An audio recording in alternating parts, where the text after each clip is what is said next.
Born in 1861, Dr. Rudolf Steiner was a great Austrian polymath, philosopher and scientist who made influential contributions in the fields of education, science, spirituality and medicine.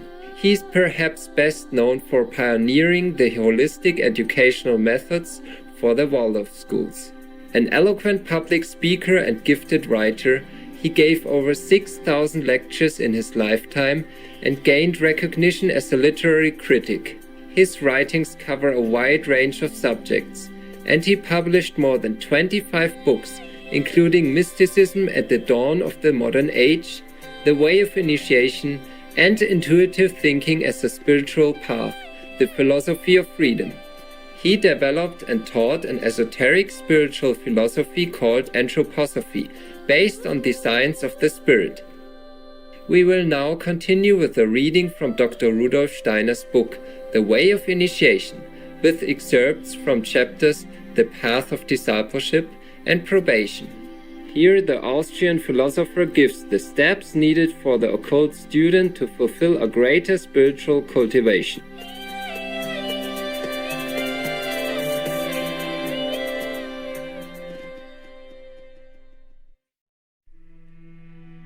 Excerpt from the chapter The Path of Discipleship. The question is often asked, why does a man know nothing of those experiences which lie beyond the borders of birth and death? Not thus should we ask, but rather, how may we attain to such knowledge?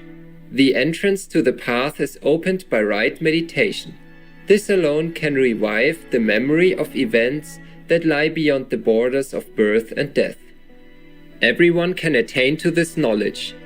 In each of us is the faculty of recognizing and contemplating for ourselves the truths of mysticism, theosophy, and gnosis. But the right means must be chosen. Only a being with ears and eyes can perceive tones and colors, nor can the eye perceive without the light by which things are made visible. Occult science gives the means of developing the spiritual ears and eyes and kindling the spiritual light. There are, according to esoteric teachers, 3 steps by which the goal may be attained. First, probation. This develops the spiritual senses. Second, enlightenment. This kindles the spiritual light. Third, initiation. This establishes intercourse with the higher spiritual beings. The following teachings proceed from a secret tradition, but precise information concerning its nature and its name cannot be given at present. They refer to the 3 steps which, in the school of this tradition, lead to a certain degree of initiation. But here we shall find only so much of this tradition as may be openly declared. These teachings are extracted from a much deeper and more secret doctrine. In the occult schools themselves, a definite course of instruction is followed.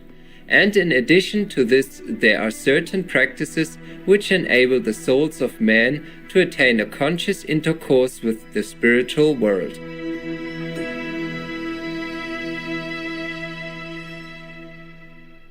These practices bear about the same relation to what will be imparted in the following pages, as the teaching which is given in a well-disciplined school bears to the instruction that may be received occasionally during a walk. And yet the ardent and persevering search for what is here hinted at will lead to the way by which one obtains access to a genuine occult school. But of course, an impatient perusal, devoid of sincerity and perseverance, can lead to nothing at all. He who believes himself to be ready for more must apply to an occult teacher. The stages which the above-mentioned tradition specifies are the following 3. 1. Probation. 2. Enlightenment. 3. Initiation. It is not altogether necessary that these 3 stages should be so taken that one must have quite completed the first before beginning the second, nor this in its turn before commencing the third.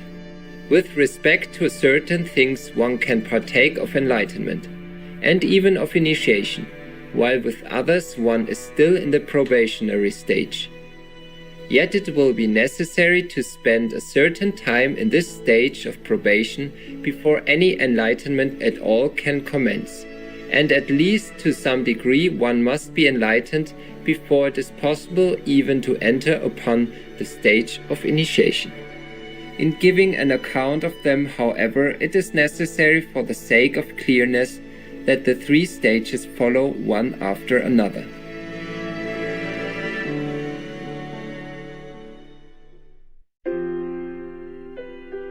Probation. Probation consists of a strict cultivation of the emotional and mental life. Through this cultivation, the spiritual body becomes equipped with new instruments of perception and new organs of activity, just as, out of indeterminate living matter, the natural forces have fitted the physical body with the various organs so well known to the physical senses. The beginning of this cultivation is made by directing the attention of the soul to certain events in the world that surrounds us. Such events are the germinating, expanding, and flourishing of life in its myriad forms on the one hand, and on the other, the fading, decaying, and passing out of life form, all things so far as perceptible to the ordinary senses. Wherever we turn our eyes, we can observe these things happening simultaneously, and everywhere they naturally evoke in man thoughts and feelings. But under ordinary circumstances, a man fails to grasp the importance of these sensations. He hurries on too quickly from impression to impression. What is necessary, therefore, is that he should fix his attention intently and quite consciously upon these phenomena.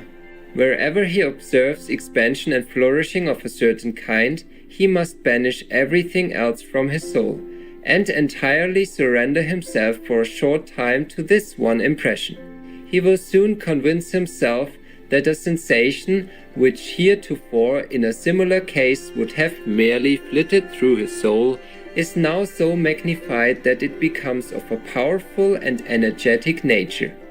He should at once allow this thought form to reverberate throughout his whole being, yet quietly within himself, and to do so he must become inwardly quite still.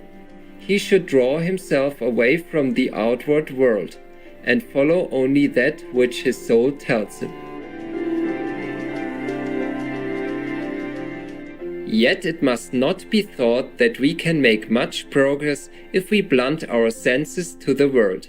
For one must first contemplate these objects as keenly and precisely as possible, and then give up to the sensations that result and the thoughts that arise within the soul. What is most important is that one should direct the attention with perfect inner balance upon both of these phenomena.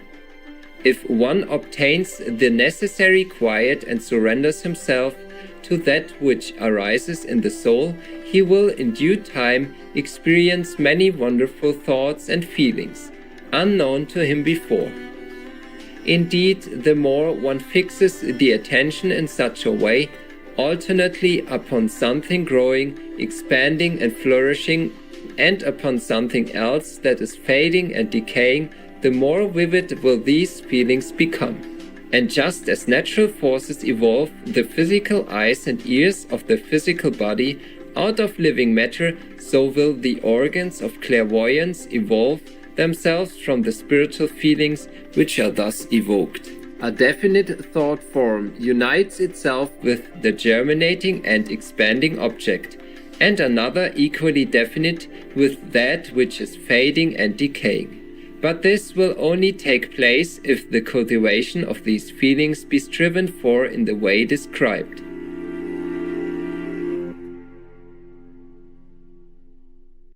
Magnanimous viewers, we appreciate your company for today's program entitled The Path of Discipleship by Dr. Rudolf Steiner, Vegetarian, Part 2 of 2, on Words of Wisdom.